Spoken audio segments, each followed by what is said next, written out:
Salut, bienvenue sur ma chaîne. Dans cette vidéo, on va améliorer le programme qu'on a réalisé la dernière fois.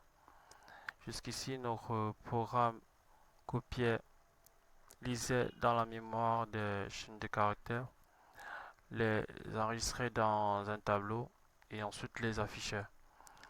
Alors, notre amélioration va consister à enregistrer ces différentes chaînes de caractères dans un fichier texte. Pour cela, j'ai fait deux améliorations. On va commencer par la première.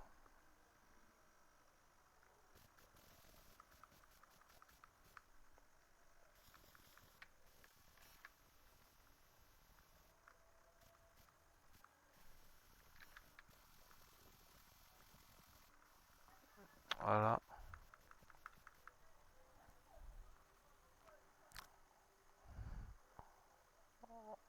Dans cette amélioration, on aura toujours besoin d'un tableau. Ensuite, comme d'habitude, on crée une boucle, une condition pour vérifier si effectivement il y a une chaîne de caractères dans notre mémoire. S'il y a une chaîne de caractères dans la mémoire, on va la passer dans une variable du nom de value. Ici, cette chaîne de caractères n'existe pas déjà dans notre tableau, on va la rajouter dans notre tableau avec cette instruction list.append value. Alors pour créer notre fichier texte, voici l'instruction dont on a besoin, ceci. Mais vu qu'on va écrire dans ce fichier, il faut passer cette instruction dans une variable. Je l'ai appelée file pour effectivement écrire les différentes chaînes de caractères qu'on a trouvées dans la mémoire. On le fait avec cette instruction file.write strlist. Pourquoi str? Parce qu'il faut convertir le tableau en chaîne de caractères. Vu que les listes ne peuvent pas être enregistrées aussi simplement dans un fichier, il faut définir le, il faut adapter la structure de données pour qu'elle puisse être enregistrée dans un fichier texte. Donc, vu que les fichiers texte ne prennent que les chaînes de caractères, un tableau n'est pas une chaîne de caractères. Voilà, c'est pour ça qu'il faut faire cette conversion. Voilà. Après avoir écrit dans notre fichier texte, on va l'enregistrer, on va le fermer, pardon. Voilà, on peut le tester.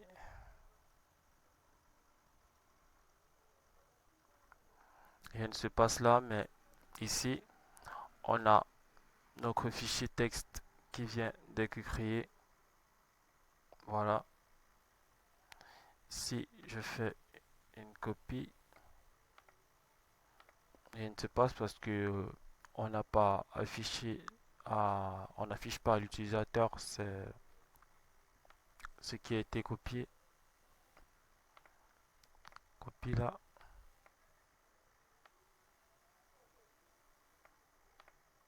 copie là.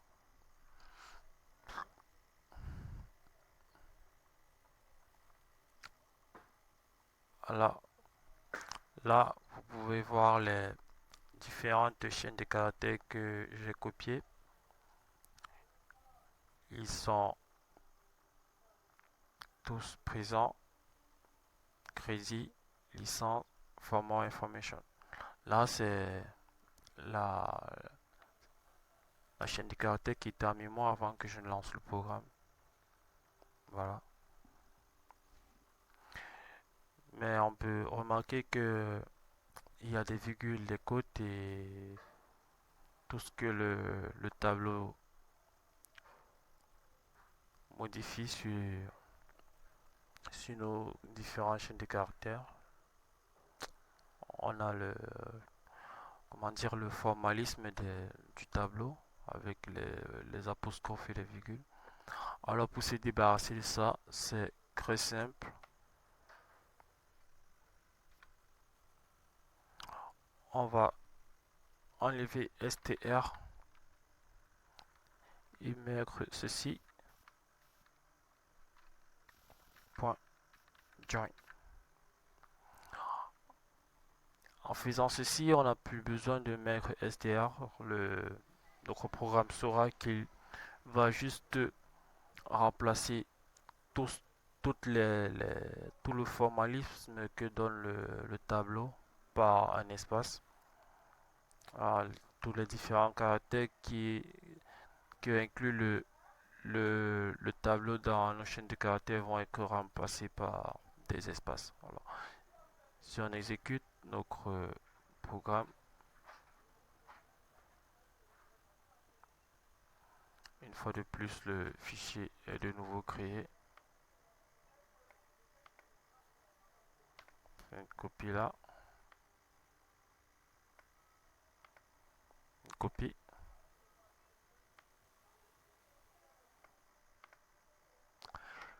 notre copie. Fermé. Si on ouvre une fois de plus notre fichier.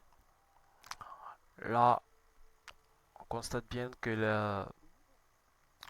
l'instruction qu'on a rajoutée a effectivement enlevé tous ces différents caractères inutiles qu'ajoute le tableau sur nos informations. Voilà. Mais une fois de plus, il y a une remarque à faire parce que c'est difficile de segmenter ou de dire ou de donner le nombre de copies qui ont été faites parce que si on se limite à chaque mot, on peut dire qu'il y a eu une, deux, trois, 4, 5, 6, 7 copies. Alors que j'ai juste fait un truc comme 3, 4 copies. Voilà. Donc pour résoudre ce petit souci, on peut procéder comme suite.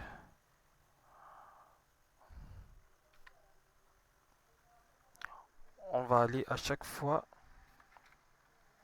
à la ligne.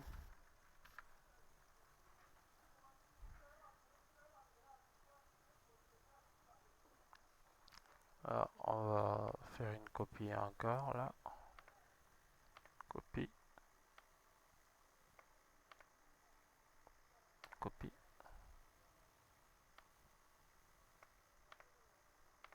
une copie. Voilà. Comme vous pouvez le constater, chaque chaîne de caractères occupe une nouvelle ligne. Et là, on peut facilement distinguer le nombre de copies qui ont été faites. Voilà. On peut remplacer le vide par le tiret des 6.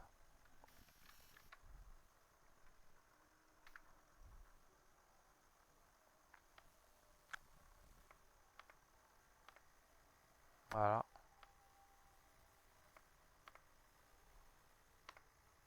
Voilà. Voilà. Si on ouvre encore une fois le fichier, on voit bien évidemment que les différentes copies que j'ai fait sont séparées par un tiret. Voilà, donc vous pouvez ajouter des tirets, des étoiles, une lettre, un chiffre, donc tout ce que vous voulez.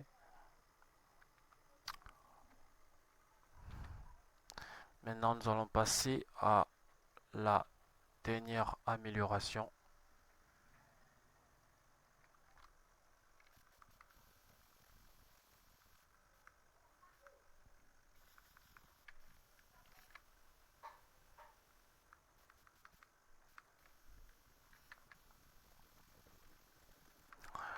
Ici, j'ai créé, j'ai deux tableaux. Un tableau du nom de liste et un nouveau tableau ayant le nom de copie. Pourquoi ce deuxième tableau? Vous allez le comprendre. Comme d'habitude, je commence par une boucle. Je crée une boucle. Dans cette boucle, je mets la condition pour voir si il y a effectivement des chaînes de caractères dans ma mémoire. S'il y a les chaînes de caractères dans ma mémoire, je mets ces chaînes de caractères dans la variable value. Et si ces chaînes de caractères n'existent pas dans copie, dans le dernier programme, j'ai vérifié si la chaîne de caractères existe dans liste. Ici, je le fais dans copie. Voilà. Si effectivement la chaîne de caractères n'existe pas dans copie, je rajoute cette chaîne de caractères dans copie avec cette instruction. Et ensuite, je regarde le temps qui à le moment où la copie a été faite parce que dans cette amélioration, dans ce programme, je veux ajouter l'heure et la copie qui a été faite. Donc, pour chaque copie, j'affiche aussi son heure, l'heure à laquelle la copie a été faite. Donc, je prends l'heure actuelle de ma machine, ou, ou plutôt le moment exact où la copie a été faite. Voilà. Ensuite, je crée un format pour enregistrer l'heure et la copie qui a été faite dans, pour l'enregistrer dans le tableau. Mais avant, je passe cela dans une variable vu que je n'ai pas encore entièrement formaté. Donc, je formate entièrement ma chaîne de caractères dans ceci, cette instruction. Donc, là où il y a des accolades, c'est là que va être définie l'heure. Donc, l'heure, minute et seconde vont être là. Et la chaîne de caractères qui a été trouvée dans la mémoire va être là. Voilà. Après avoir fait cela, j'ajoute la l'heure et la chaîne de caractères qui a été trouvée dans ma mémoire dans le tableau liste. Et ensuite, je l'enregistre dans mon fichier save. Voilà. Donc, j'enregistre le contenu du tableau liste dans le fichier save parce que le tableau liste contient l'heure et le moment et la copie qui a été faite. Donc, la copie et le moment où la copie a été faite est contenu dans liste. Voilà. Et à chaque fois, je vais à la ligne. Je fais mon fichier et je le fais chaque 2 secondes. Voilà. Maintenant, on va exécuter notre programme.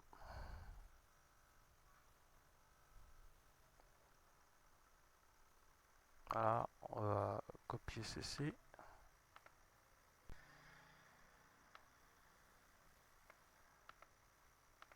Là,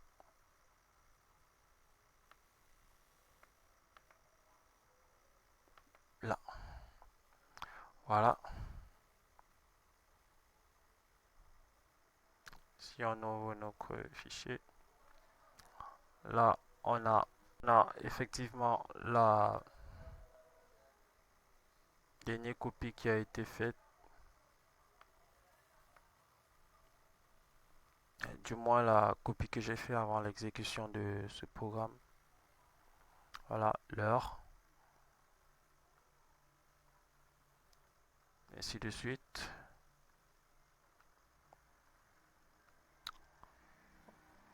Voilà, c'est tout pour cette vidéo. J'espère que vous l'avez apprécié. N'hésitez pas à mettre un pouce. Abonnez-vous à ma chaîne. Laissez un commentaire si vous n'avez pas bien saisi un détail ou si vous avez des suggestions à me faire.